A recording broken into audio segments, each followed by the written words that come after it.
Wow, that really brought the audience up. Let's try this again. He is the man you all came to see, or at least for table 55. Please welcome Chris Cassidy.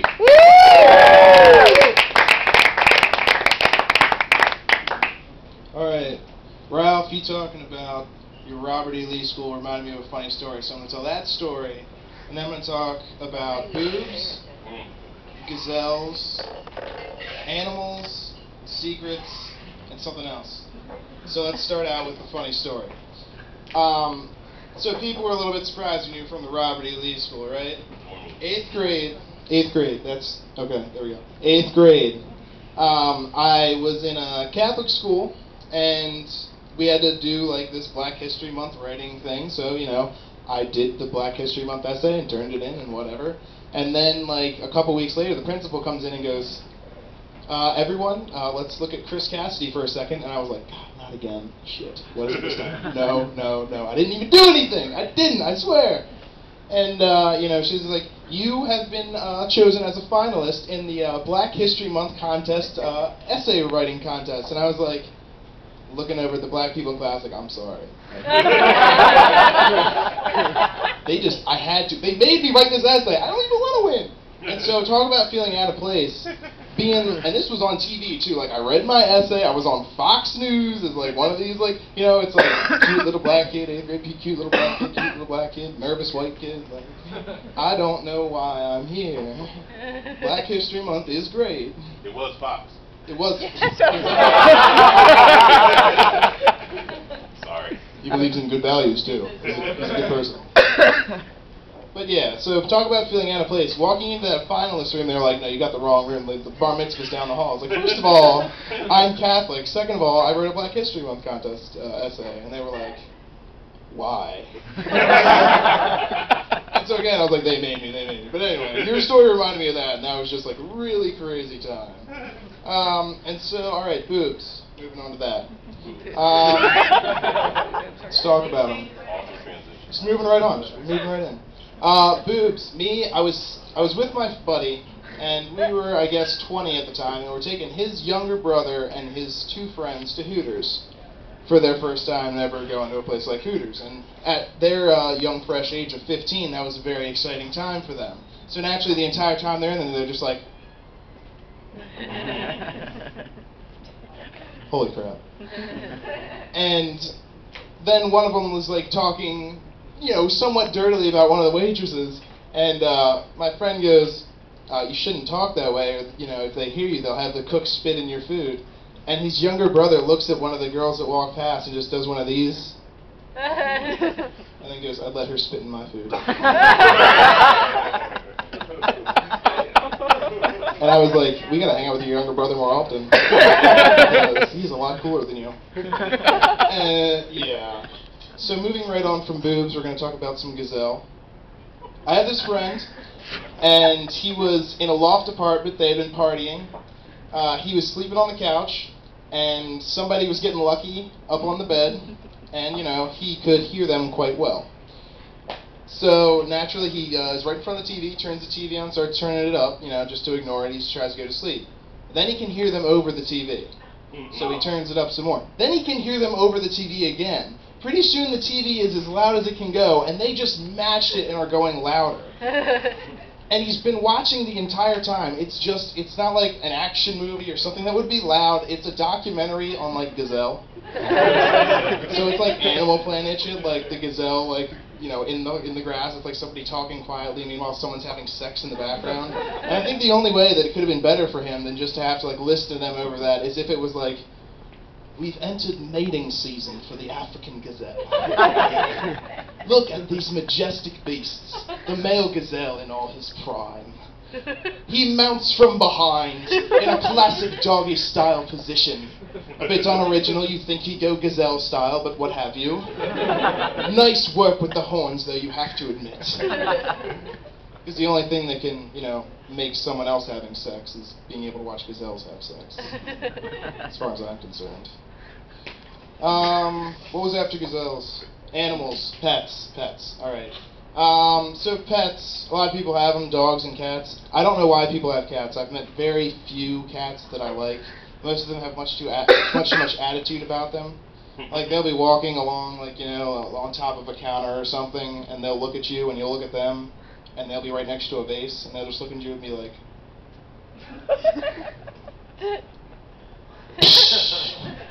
and you're like, what the fuck, cat? And the cat looks at you like, it's getting pretty messy around here. I want to clean up this friggin' dump, man. I'm trying to walk around on my nice little paws and scratch the crap out of everything, and you've got bits of vase flying everywhere. It's pretty harmful to me. Clean that up. I don't like this at all. Because cats think they own the place. Dogs, though, and this is if you treat your animals right. I mean, not obviously if you're beating the crap out of them and they bite your head off, I don't give a shit. But dogs, if you're cool to them, they're cool to you. Man's best friend, you know, you're going to love a dog. They look at you and you can just see, like, you are my best friend and I will love you forever. And, you know, that's awesome to see. You know, they're always excited. And when they do something wrong, unlike a cat who, like, doesn't give a crap and expects you to clean up after it, if a dog does something wrong and they know it's wrong, like you've taught them, they will come up to you with the saddest eyes ever. And you're like, bad.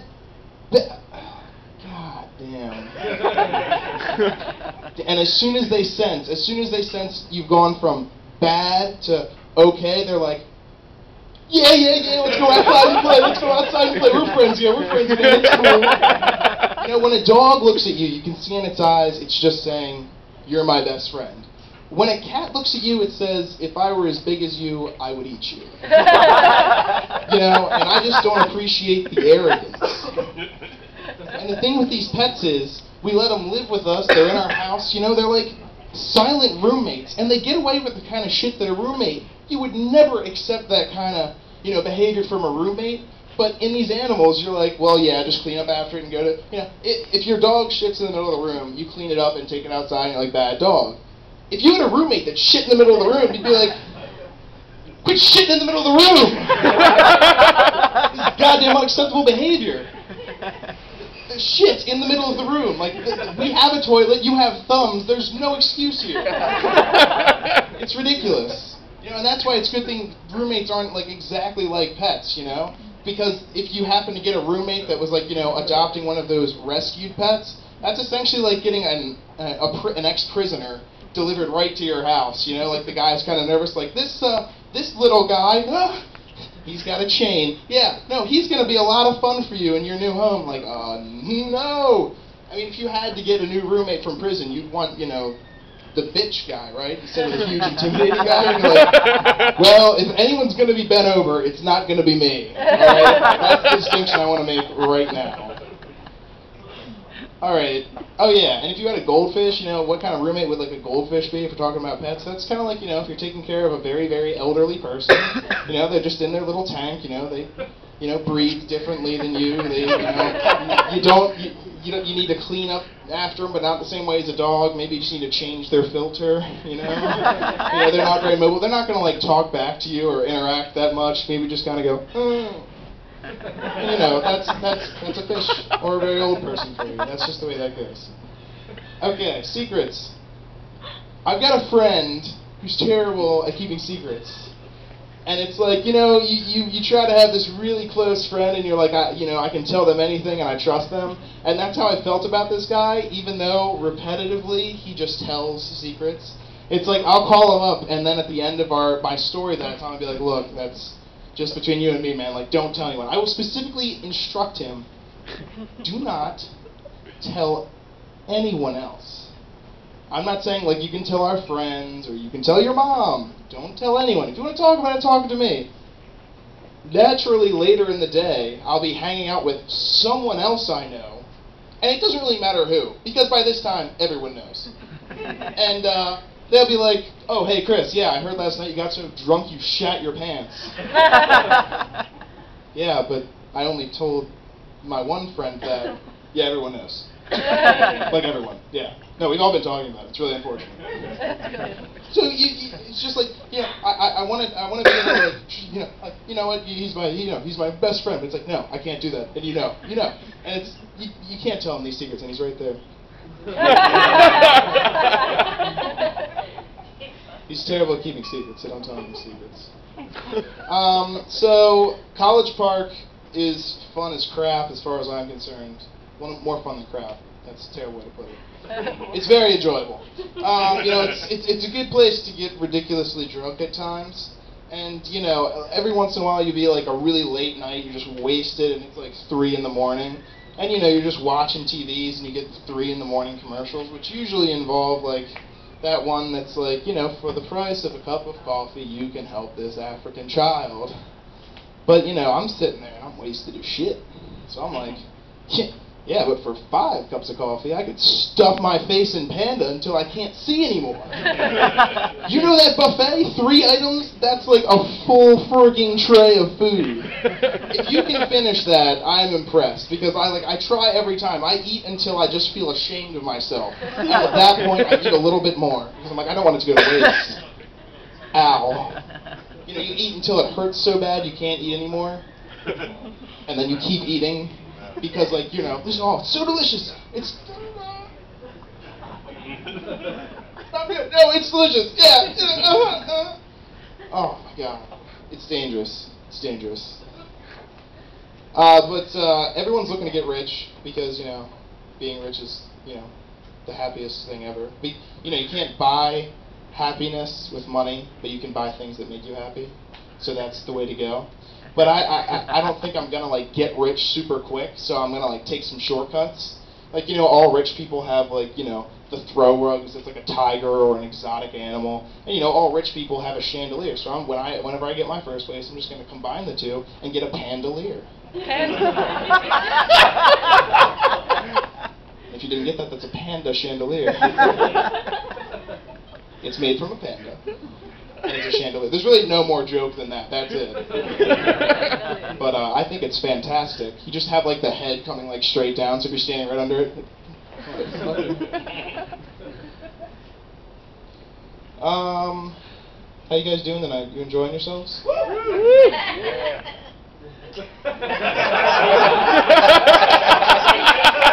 Yes. Definitive yes. So you'll be talking to some people. Who knows where the conversation will go? Eventually, it ends up on, "Do you shave your pubic hair?" These conversations. And this one guy was yelling or some shit. You know how these stupid people do. He's like, no man, I'm a man. I don't do none of that gay manscaping stuff. I leave it all natural." And I was like, exactly. And so I was like, dude, come on, you clearly have a haircut. And he's like, well, yeah, I like my head to look nice. I was like, well, wouldn't you like your dick to look nice? Why not give your dick a nice haircut? What's the worst that could happen? Someone would actually go down on you? Whoa! I don't even know who that was. Who's oohing? I made that person up, for God's sakes. I don't know. What else? I'm pretty much done. You're good. Good job. Thanks. You too. You.